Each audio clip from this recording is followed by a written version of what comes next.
There we go. There he is. How's going back? Yes. What can you tell? Yeah, a little bit of a microphone there. Oh, it's horrible, isn't it?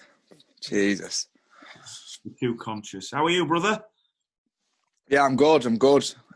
Busy week last week, wasn't it? Yeah. With the whole Terry fight and stuff. But yeah, I enjoyed it. Good performance on it. Was good, mate. It was very good. Yeah, she did us all proud. Hell of a body. But before we get into that, how have you been? Because you're still on furlough, aren't you? Yeah, still at home. I know you like to think that I like it at home, but it's the complete opposite. I don't like it at all. I do want to be back, but obviously it's not. I don't think there's too long left. I don't know if they're going to extend it or not, though. But no, we'll see. But yeah, it's just still doing bits from home, still ticking over. But yeah, it's frustrating. Right, Snods is in waiting room, so I'm going to let him in.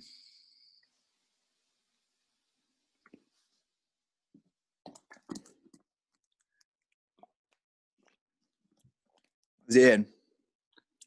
I think so. Yeah.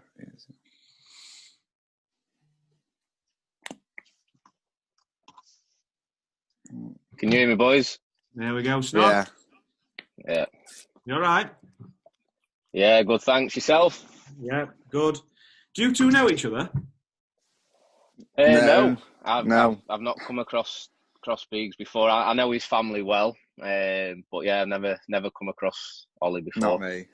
No. Is your family like steeped in football heritage in this part of the world in Doncaster, aren't you? Beagles and Snodins. Yeah. Yeah. Very, very good coaches, Seamus, and I know him well. Obviously, working up at Chef Wednesday, so I got to see him quite regular. He helped me out a lot, and he's at Leicester himself now, isn't he? Yeah, he's at Leicester now. Yeah. Lads, Terry Harper very quickly. Saturday night. Did you watch it, Snods? Yeah, I watched it. I'm into my boxing. Love all fights. Thought she boxed very well. She had a tough fight against Natasha Jonas, but this time round she made it look quite easy. To be fair, stuck to a game plan. Box well. Yeah. I'm sure she's got a couple of big fights coming up. I'd have thought unification fights. Definitely, I think she's done herself the world of good after the Tasha fight. I know she's pleased. The team are pleased. Did you watch it, Ollie? Yeah. Of course I did. Yeah, I did. Yeah, I thought it was a good performance. We had to say she broke her hand. We're in the fourth round. Yeah. And I remember for 3 rounds, she never threw a right hand, did she? She just popped to it jab. I didn't even realise. Did you realise? Yeah, well, I kind of wondered why she didn't want throwing a backhand, but then and then he realised, obviously, at the end that she broke her hand. She was just throwing a jab for 3 rounds, but then I think Steffi said in an interview after that, he told her to just throw it in the end. Yeah. So, yeah, it was mad. I just want to jump in, Ollie. I feel a bit under pressure with this interview now. I seen your social media post yesterday and you were getting a bit of stick. No, I always get stick. I'll try not to use that word today. Listen, Snods, he's had a very clear instruction. If he uses the word I'm just going to delete. I'm just going to just make him leave. I'm trying to be very careful. Jeez. Right, boys. We all do it. Look, let's have a quick chat. I think, first of all, Snods, thanks for coming on and giving us a bit of time. I think it's helpful. We've known each other for a while, but I just wanted to use this opportunity to delve into the world of kind of football agency. It's not going to be a long piece. It'll be 5 or 6 minutes. Kind of headline stuff. But yeah, I think it'd be really helpful and get a bit of insight. So just for context, we've got 4 or 5 lads that we're looking after who operate at kind of conference level, National League North, National League. We don't do it for the money, or certainly at this stage we're not, because there's just not the money there to be made out of it. But from our perspective, we're helping these lads. I've been involved in football for quite a number of years, and it's tough. It's a tough gig. But do you just want to introduce yourself, Snods, and give us a bit of background around where you're from, what your role is, and some of the players that you look after? Yeah, so obviously based in Doncaster. Been brought up all my life with football. As you know, my dad were a professional player, so it's all I've ever known, really. Left school with not many grades, should I say, through a lack of interest apart from sport. So yeah, I left school, went straight to Doncaster Rovers, did an apprenticeship there for 2 years. Unfortunately, suffered a few injuries, had a couple of operations, didn't really run smoothly. Got released from Doncaster. Didn't really know what I wanted to do. I got advised off a specialist not to play football anymore. So yeah, I was kind of at a crossroads of what do I do? Worked in a couple of jobs, labouring jobs that I didn't obviously want to do, had no interest. But through my dad's contacts, managed to get into the agency world. So when I first started, there was probably no young agents around at the time. I think I was 21. You were going to games, and it were all the older generation. The scouts were older, the agents were older, so you kind of felt like a fish out of water, and you thought, I'm not going to gain any respect here. People are going to look and think, well, he's not played professional. Why are we going to listen to him? So yeah, it was really tough at the beginning, and obviously through my dad's help, he'd introduced me to a lot of people, and kind of got my respect that way, knowing, well, it's Ian Snodin's son. He must have a bit of a clue about football. So yeah, I had to lean on my dad quite a lot just to get my foot in the door. And then yeah, and just grew and grew. Got a couple of good players on board. Sam Byram, Charlie Taylor, James Husband, Alex Cairns, who's from Doncaster. Got them when there was around 17, and just grew with them ever since. Yeah. Looking after them on a day-to-day basis, through the ups, downs. 1 minute, obviously, they're happy if they're in the team. They're not. I'll come on to that, Snods, right? So yeah, that's helpful. Now, I think most people who look at this world or look at what you do from the outside looking in, I think of football agents or football FA intermediaries, as they're officially known, as some kind of mercenaries or money-hungry, creatures. You hear it, but it's, I mean, that perception, I suppose, in the upper echelons of the game where money is huge, that comes with the territory. But what I would say, in terms of the bits and bobs that we've been doing at National League North and National League, like, it's crazy because we do it really as a favour. Well, certainly I'm talking from my perspective, we do it as a thing. And I've seen firsthand how, if some of these lads that we look after, and it'd be good to get your insight with lads that are operating higher than National League North, but if they hadn't had the support and advice that is independent for what the club's saying, then they would be getting advice from nowhere. So I think the point I'm making, Snods, is that just give us some insight into what it is that you do and the kind of decisions and the advice that you have to give, and the things that you need to balance in the decision making, and also the amount of time and hours you put into supporting your players. Yeah. So obviously, starting from the beginning in terms of looking to recruit a player, that can be either I've gone to a game myself and I'm watching a game and I like a player that I see, so I might go back, watch him again the following week, speak to contacts within that club, get their opinion. They might, I've seen that player have a good game, but that's the best game he's played all season, and he's not to that standard every week. So you take advice off people within the club who see him on a day-to-day basis. You get their advice. They might say, he's definitely worth pursuing. So you might watch him 3-4 times before you make a decision or commit. Then you try and get the parents' number, make contact with them. If the below 18 especially, because you only sign a player when they're 16 or turn. And yeah, you're quickly going on to that. You can pursue a player though, Mark, for weeks, months, even some circumstances, years of trying to convince them that you're the right agent for their son. Yeah. And it's not always successful. I've had myself where you've pursued players, spent a lot of time and effort, resources, and you've not been successful to get the player. So it's frustrating. But the ones that you do get, a lot of parents are scared, Mark, by the word agent.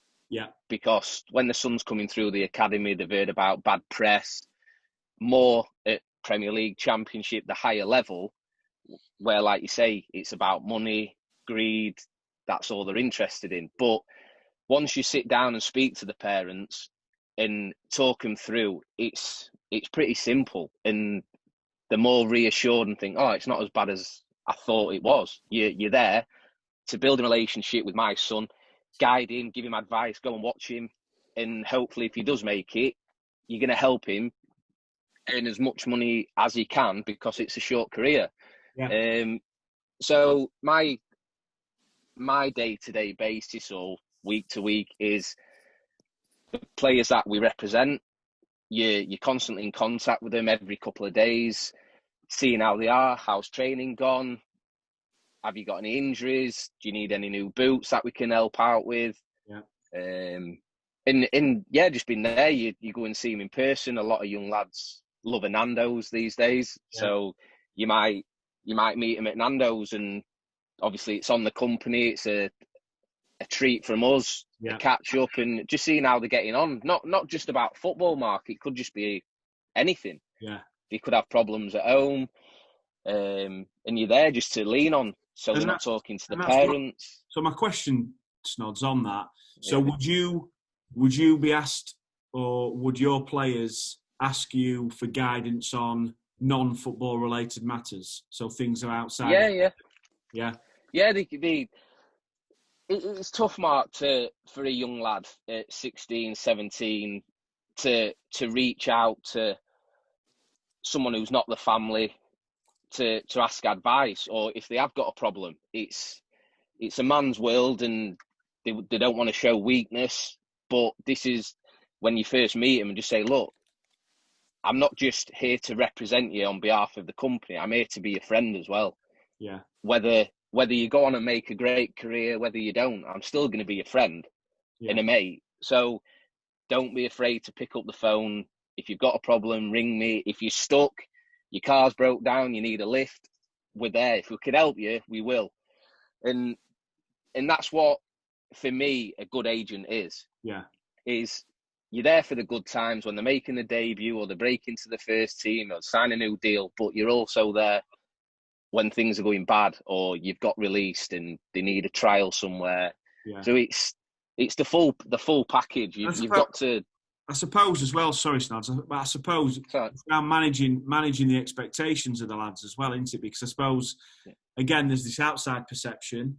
Once you go from a kind of a YTS and then you sign your first professional contract, that he's a professional footballer now, and that therefore people start thinking he must earn a lot of money. He'll be getting free boots. He'll be getting free endorsement deals. And the reality is, tell me if I'm wrong again, but the reality is earnings are still pretty low unless you are Premier League, Championship type players. So even when you sign your first year pro, you're only the second step of the ladder. There's a long way to go even from there. Yeah, and I always try and be, I'm not saying cruel to the lads, but keeping them grounded when, obviously as an apprentice, the main aim is to get a pro contract. Now, it could be a 1 year pro, 2 year pro, but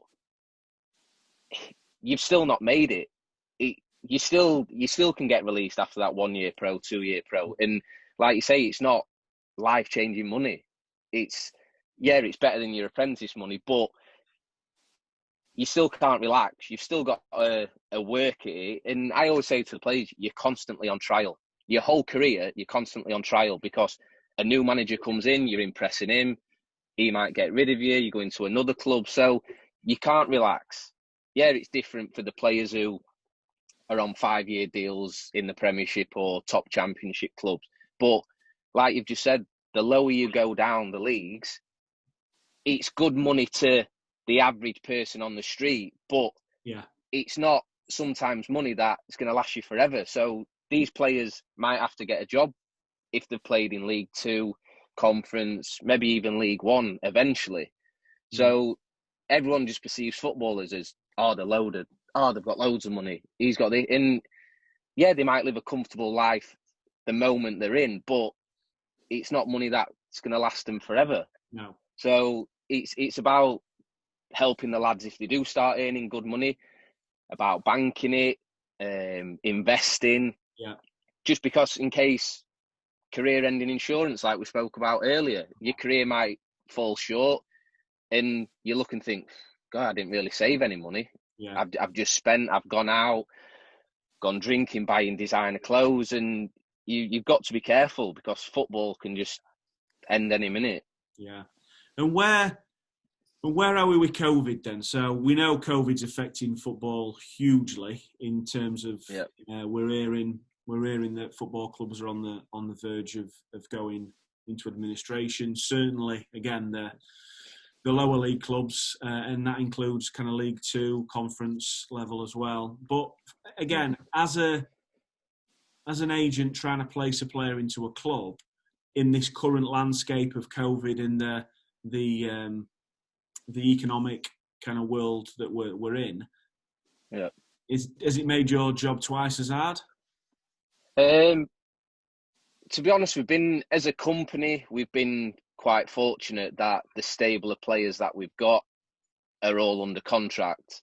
On the top of my head, I can't think of any players that we've got that are out of contract that we need to place. So we've probably been fortunate in that way.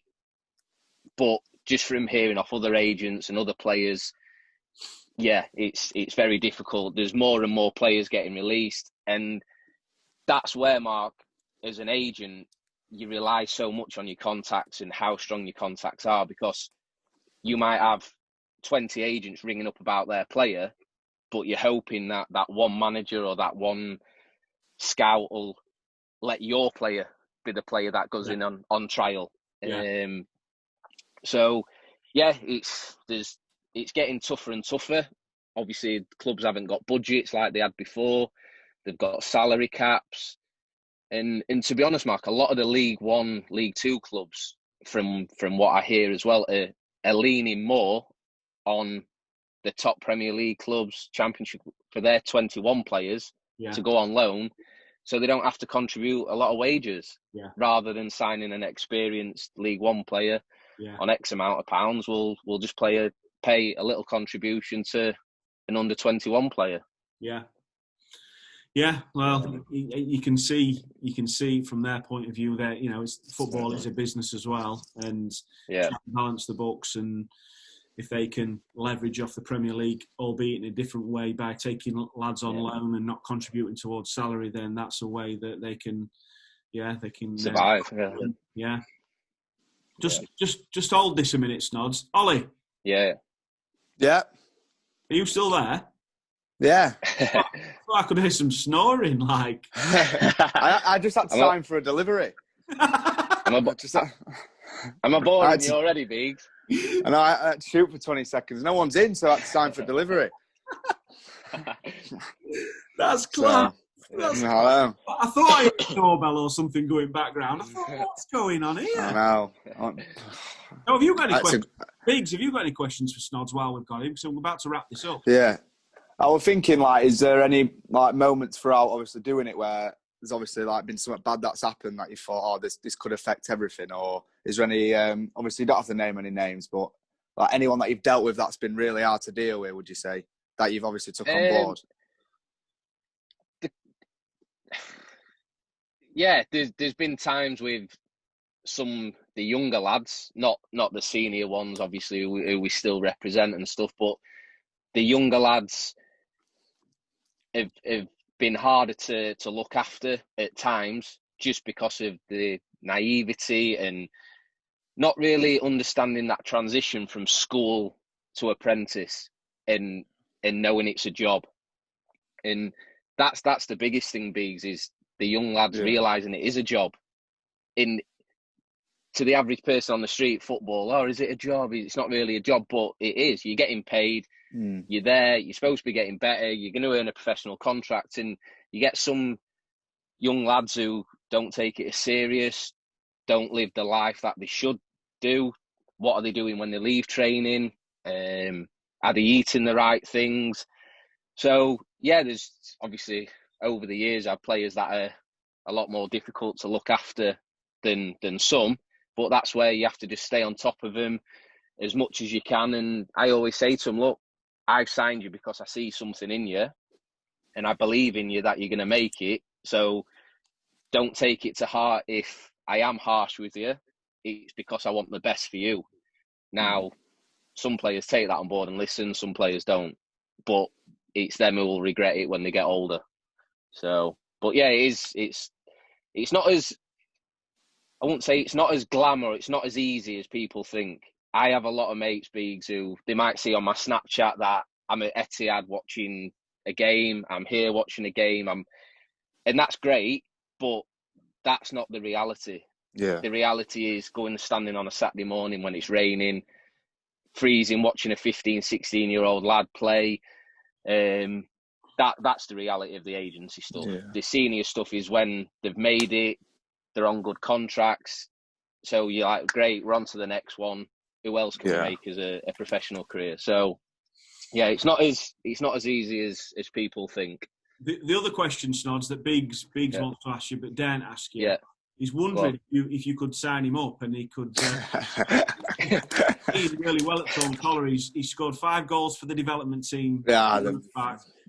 He had a little cameo for first team.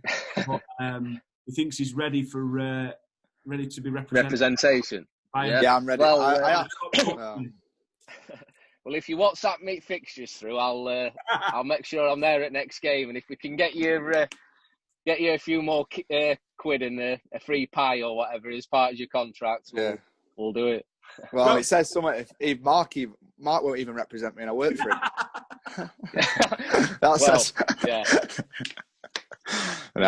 Snods, that's bang on that, mate. I really appreciate that. Anything else, boys, before I end this call?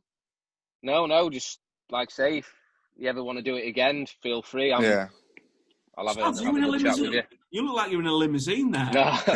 No, I'm. You know me, Mark. It's my house is a bit mental at times, so I just come into office, which is my car, and I just sit in here, and it's fine. You're being chauffeur driven to Lyon or somewhere, Paris. No, I've not done that well in agency game yet. All right, boys. Well, thanks for your time. Yeah. And we'll do this again, Snods, at some point. Yeah, 100%. Thanks a lot, boys. Bye-bye. Cheers.